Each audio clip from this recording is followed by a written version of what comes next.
Listen, Detroit Lions fans, I was just here explaining to my main man, Steve. You ain't got to get ready if you stay ready. And I'm always ready to talk about some Detroit Lions content. Listen, before we get going, hit that subscribe button.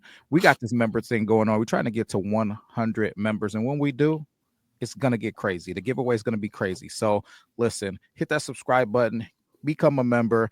It is highly recommended, but not required. But today we're going to talk about some stuff. Steve, what the heck is on the table today? Real quick, we do have 2 new members as from yesterday's show. Shout out to David Matthews and Scotty B. Scotty B become a member. So we're looking forward to doing that members giveaway once we hit 100. I think we're at like 54, something like that. So we're a little bit more than halfway there. Still got some work to do. Spread the news. Talk to your friends at work, wherever you're working. Hey, man, look at these 2 idiots on YouTube. Check them out. See if you like them. Maybe they do. Maybe they don't. Maybe they just say, "Hey, I'm not ever listening to you ever again when you talk." So you could lose a friend if you refer us to. So just be ready for that possibility. Like it is a strong one. Today we're going to get into. We're just going to talk some draft. All right. There's no agenda. I don't have any notes. Just I guess we're kind of just doing an M&M, just freestyle on this one. But Brad Holmes had a press conference today, Will, and I know you listened to it. I listened to it twice because I wanted to just see if there were some key. Well, the first time was just like, hey, let's check this out. The second time was body language and keywords used at certain points. So we're going to talk about some stuff Brad Holmes said at his 9:00 press conference. I wish we could upload some clips, but YouTube keeps hitting us. Every time we try to upload some clips, we get a little copyright spank on the butt. We have to go back and edit the video. So yeah, we can't always do that. When we do, we hope, YouTube, the people working their algorithm are sleeping and they kind of overlook us little guys here at Detroit 10-3-1-3. But Will, what stood out to you from this press conference today?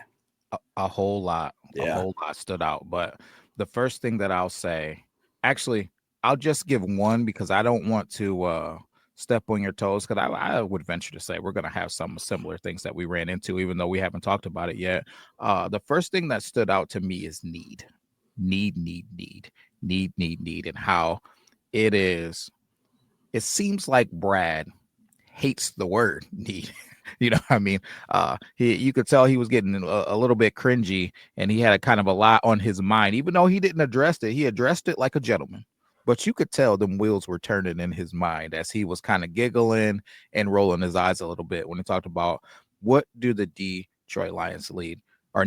I've said it before in previous shows, and I'm going to say it again right now. I truly don't believe that what the people, as Detroit Lions fans, believe the Detroit Lions need and what Brad Holmes believes we need are the same thing. And I would venture to say I don't even know if they're in the same ballpark, because Brad truly believes, in my opinion, and based off what he said, that we have enough to be a winning football team currently. I think Brad is preparing this team for longevity.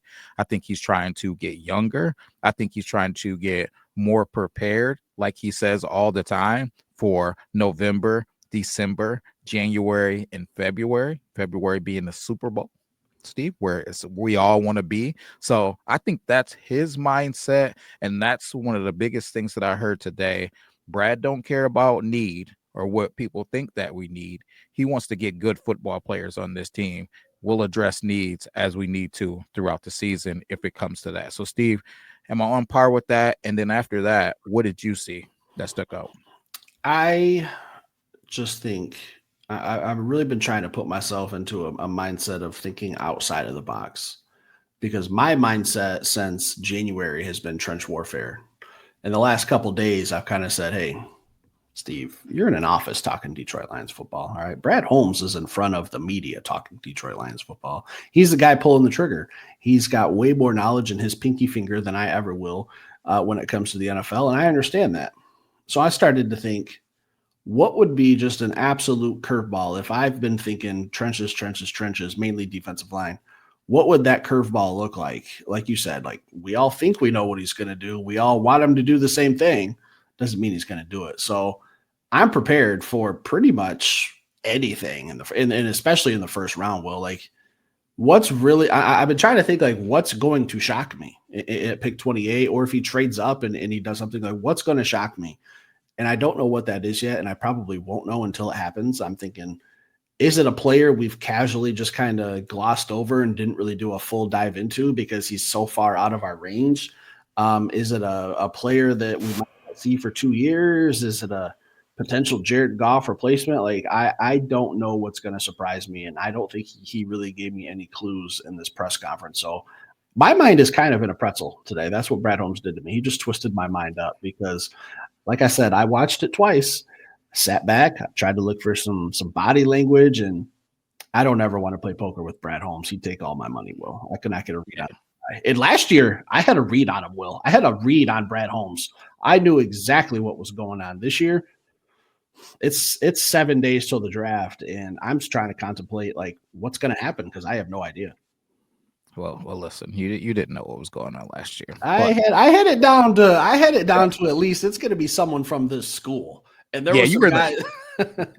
yeah, I was in the, I you were was in in the the right college. area code. I was in the right Yeah, area code. you were in the right area code. I will give you that.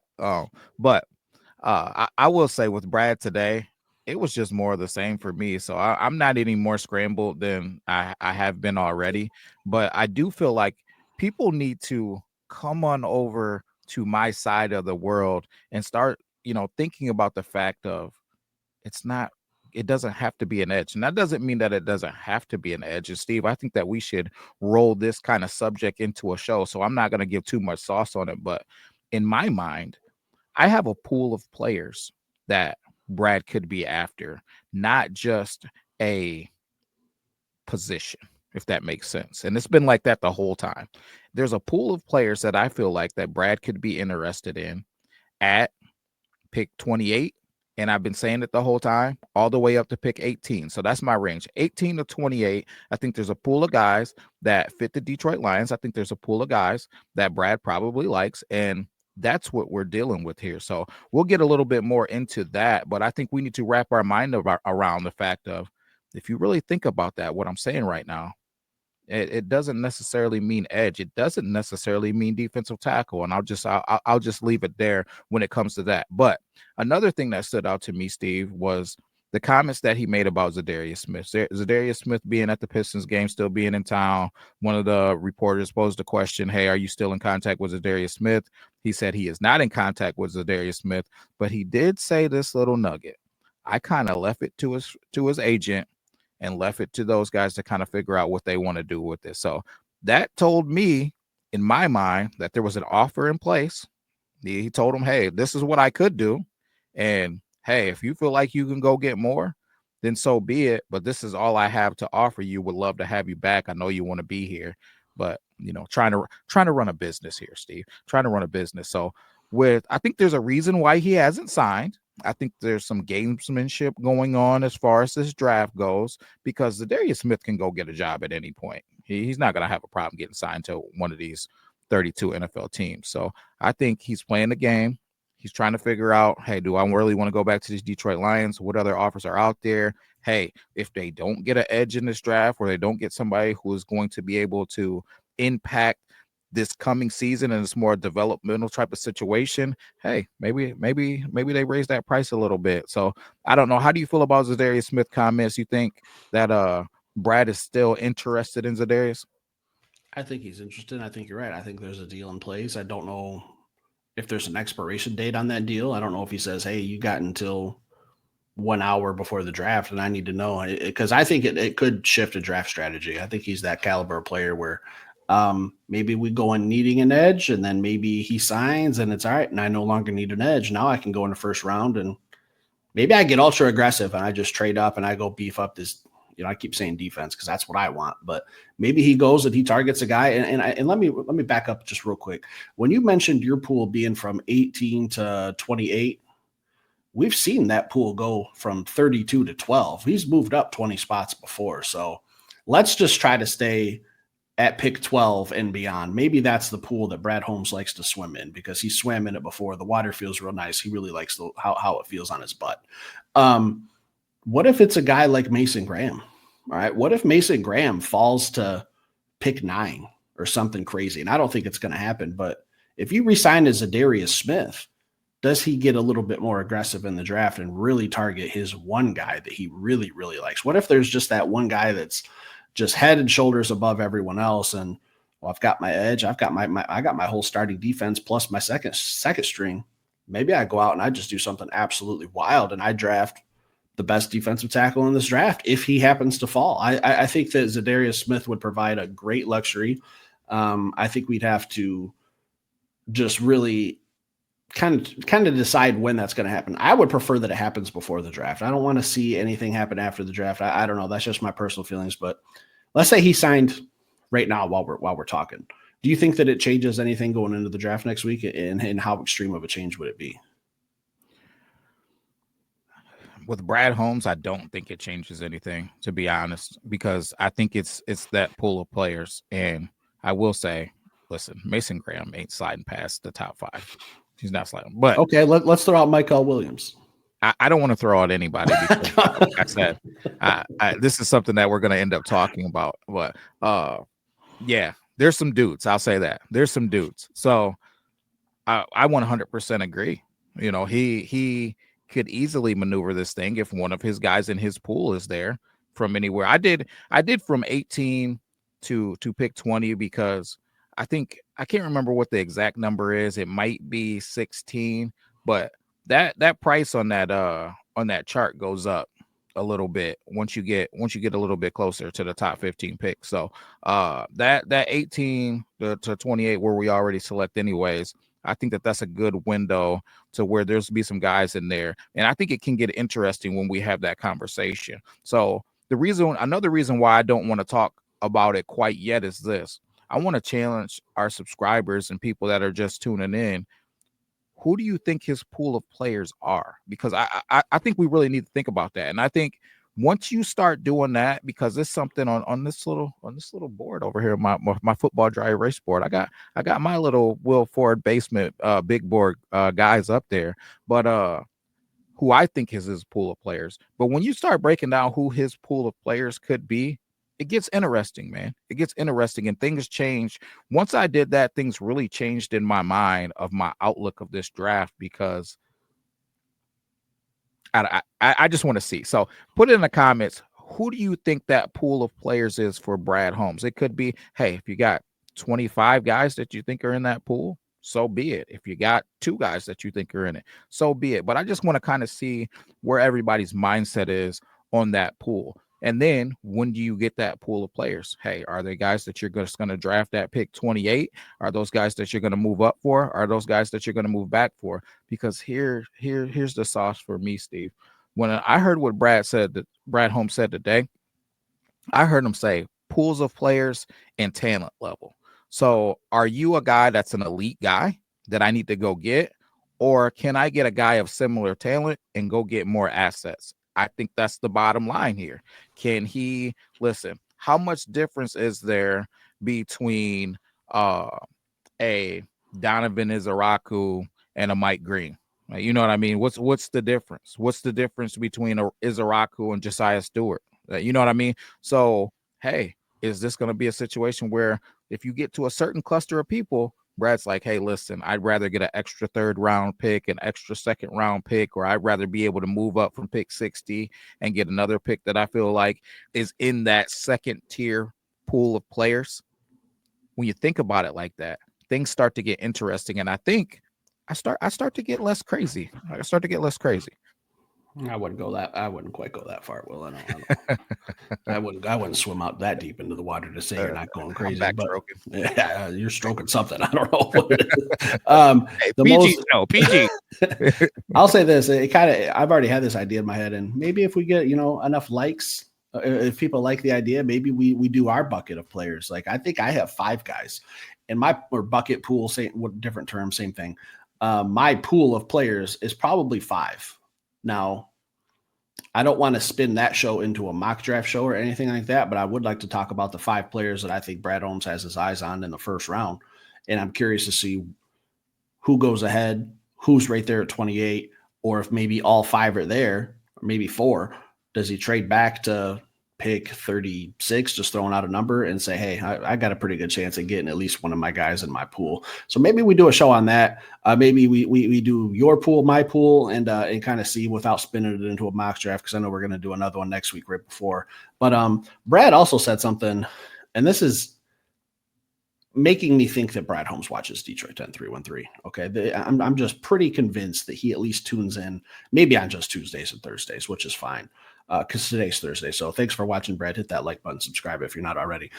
He said one of the reporters or beat writers, I don't know who it was, asked about that situation, trading up and getting a high quality player, or something we just talked about, trading back and getting a quantity of players. And he said, both have their perks. I'm paraphrasing. I don't have the exact quote in front of me, so nobody hammer me too bad. He said, if you trade up, you get a dog, essentially. If you trade back, you can get some guys who can create problems. You can get more guys to create problems. And I think that's what I've been pounding the table for since January, is just get me wave after wave after wave of pass rusher, where if someone goes down, it don't matter. I got 2 or 3 other guys. Like, I don't need Aiden Hutchinson to go out and get 23 total sacks all by himself. Great if he does, but if I got Hutch getting 15 sacks and maybe 2 or 3 rookies who add up to about 15 combined, I'm more than okay with that, because it's just creating pressure for an offense. So he kind of said the same thing that I've been begging for since January. So I really took a note of that. I loved it. And yeah, just quantity versus quality. I think that's really just going to be, we're going to know. I think after pick 10, I think that's when we have to start buckling in and saying, all right, if Brad Holmes is going to make a move, it's probably going to be between 12 and 20. So I think that's really when the draft starts for the Detroit Lions, is probably after pick 10, when we can start watching that bottom ticker, start getting on Twitter, see if we're on the clock. Because that's what I did last year when I was at the draft and I checked my phone. Cowboys were up and I saw something that said, hey, now the Lions are picking. And I was like, oh, okay, hey, buckle up. Here we go. So after pick 10, really pick 12 to 15 is when I'm really going to start tuning in on, like, okay, Brad, what are you up to? Whose phone you calling? Who you talking to? Who's talking to you? Hey, do you guys want to move up and take this player? So I'm excited. Will, the draft is like better than March Madness for me. So I've been counting down this day for a long, long time, really since the season ended, because that's all we really have to look forward to until the season starts, is the draft. So yeah, I can't wait. Question. Answer. Hot seat as always. I'm gonna put you in. It's not really nothing a crazy hot seat or whatever, but I won't even make you pick crazy names. But do you think that Za'Darius Smith going into next season? I know he's an old man. We know that, but going into the next season, do you think that he's better than the second tier edges that we can get in the draft? And by second tier, I'm gonna say the Donovan Izarakus, the James Pierce, the Mike Green, that these guys, and take the totality of it, because I get that a guy like James Pierce is just a physical freak, whatever. He ran a 4.4 or whatever, but impact on the teams. As Darius Smith is over there teaching guys, he could be a lazy guy that we got to fight. We got to pull him into the culture, like the totality of everything. Do you think that Za'Darius Smith is better than the second tier edges in this draft? Do I think Za'Darius Smith is better than like a Donovan Izaraku? Is that what you're saying? Yeah, for next season. I'm not talking about for the big picture. I'm talking about next season. Come on. We want to wear but I say that because of this. We want to win a Super Bowl next season. And I already know what you're gonna say for the big picture. Hey, Donovan Izaraku could go have a freaking all-pro career. Who knows? Like, you know what I mean? I'm not saying that that's off the table for him, but next season, his rookie season, as we're trying to go after a Super Bowl, are we in a better situation with Za'Darius Smith playing that edge for the season, or this second tier of guys that'll be there potentially? The Nick Scortons is another one in that list, the Landon Jacksons, like all of those guys that are after the top tier guys. We'll go from the guys like Michael Williams and that tier up. We'll take them off of the table. The rest of the guys, how do you feel about it? Well, your tier and my tier might be completely different. You might have different blood. I probably got to go with the veteran. I probably got to say that Za'Darius Smith, has the experience over all these rookies coming in. And I would be very curious to see. Za'Darius was an absolute animal in Cleveland when he had Myles Garrett on the other side. When he came to Detroit, he didn't have that animal in Hutch on the other side. He was already hurting out for the year. So if he doesn't have to be the main guy coming off the edge, and he's just the player you might forget about and not really game plan for fully, like maybe, you got a little lazy in your prep going into the Detroit Lions week and you're focused on Hutch and McNeil when he's healthy, I think Za'Darius Smith could be a double-digit sack guy. I do. If he stayed healthy and played 17 games, I think he could be a real problem. That's why I said I think he provides you a great luxury if you can sign him before draft day, and you can get a little bit more buck wild. Like you can just do whatever you want. Do you want to trade up? Do you want to? Hey, do I move up a couple picks to get Derek Harmon, or like it gives you a little bit more flexibility? I think so. I think most players, I think I would lean was Za'Darius Smith, but 5 years from now, Za'Darius Smith's probably not going to be on this team. So you asked me a loaded question. Well, I don't know. I don't know that I approve of that question. Yeah, I set you up for success though, so that way you don't have to deal with the follow. Yeah, well, what about 5 years or whatever? You know what I mean? Like you don't got to deal with that, man. It's just for next season, man. Because that's my thought process too, man. Going into next season, a rookie's gonna have to get comfortable with this league, learn the processes, learn the game speed. There's gonna be a learning curve, and you don't know what that learning curve is gonna be. Brad even mentioned that today. You don't know if a rookie's gonna catch on like Brian Branch and just like listen, show up and show out, or if it's gonna be a guy who takes freaking 3 years to freaking get healthy and Iffy Melifonwu and then looks like a freaking all pro and then is hurt again and you don't get to get him out there. So you don't know what you're going to get from these rookies, man, but you kind of know what you're going to get from a veteran player and you know what their impact is going to be and what their understanding is of the league. So as I think about that, I don't want to wage too much on a rookie coming in, regardless of the situation, until they get in a camp, they get into some games, and then they show that they're ready. Now, if you're a first round pick, is the expectation and the hope for the most part that you're ready? It is, but there's no guarantees until you get on that football field and you start performing. You don't know what this player or that asset, as Brad would say, has, man. So I do think that we have enough in stable to be able to be a successful team next season.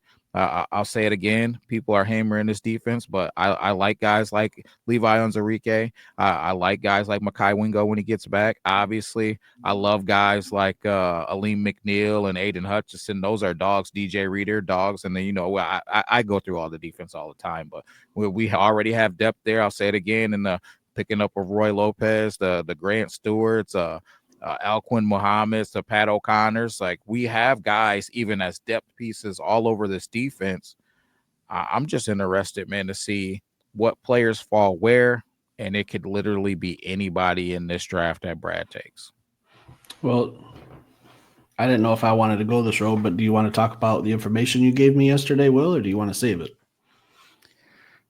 You want me to tee it up for you? All right, go ahead. All right, I'll just say that sometimes our children just grow up right before our eyes, and that's what we're seeing here with Will. Because what I have taught him is don't follow what Brad says. Like he's gonna get up on that podium like he did today, and he's gonna put on his poker face. And there's a saying: if you've ever played like high level poker, and I used to gamble a little bit back in the day, a lot more. If you're playing poker and you can't spot the sucker at the table within the first 10 minutes, it's you. That's what Brad Holmes was doing today. He was sitting up there and he knew, hey, I'm going to give the most vague answers. I'm not going to tip my hand. He even said, without getting into player specifics, that's fine. That's what I would expect him to say. But I've taught Will. I told him last year, don't follow what Brad says. Follow what he does. So Will, tell the people what your investigation concluded with the other day. And we know exactly what Brad Holmes is going to do in the draft next week. Maybe it's Thursday. Maybe it's Friday. I don't know. Will, what'd you find? So listen, I'm not gonna go this far as I know what Brad's gonna do, but I will say this. I do have to give Steve his flowers. He was talking about, how he slipped Apple AirTag into Brad's backpack, and he's just following that jet airplane everywhere it goes, man. Following it everywhere it goes. So under that thought process, I did find out that Brad spent some time in my vacation spot. If you guys watch the show religiously, you know where I vacation oftentimes. That's Toledo, Ohio, right? That's Toledo, Ohio. Now, if you go through and you see where Brad's been, it's very hard this season to figure out places that Brad's been. So we were able to locate the fact that he was in Toledo, man. So yeah, maybe people think that's not a big deal initially. And that was my initial thought, like, how big of a deal is it? But when I think back to the fact of last year, he didn't even go to the Michigan Pro Day. It's a rock's throw away. Right? If he goes places, he goes for a reason. Hey, that dude's been at a lot of Alabama Pro Days. and we got a lot of Alabama players on our team. So I think that that Darius Alexander train, I think it could be stopping right here in Motown, man. So I don't know. We'll see. I'm not gonna say that it's a guarantee, but I will say interesting. Interesting. So actually, you told me that you were tracking and you were looking up stuff. Did Brad Holmes attend all these colleges pro days? Was he at Texas, Georgia, Alabama? Hey, listen, we can't give people sauce. Oh, was Ohio State? Was he at UCLA? Like you were tracking a lot of different schools and you were coming up empty handed. And Twitter, and there's some people on Twitter who are absolute spies. Like if there's any picture from a pro day, someone will find Brad Holmes. They will screenshot a video and post it and say, Brad Holmes in attendance at Ohio State's pro day. We didn't see any of that. I've been looking. So for you to find out that he was at the University of Toledo, and we both said, all right, Darius Alexander is confirmed, Detroit Lion. It's not a matter of if, it's a matter of when.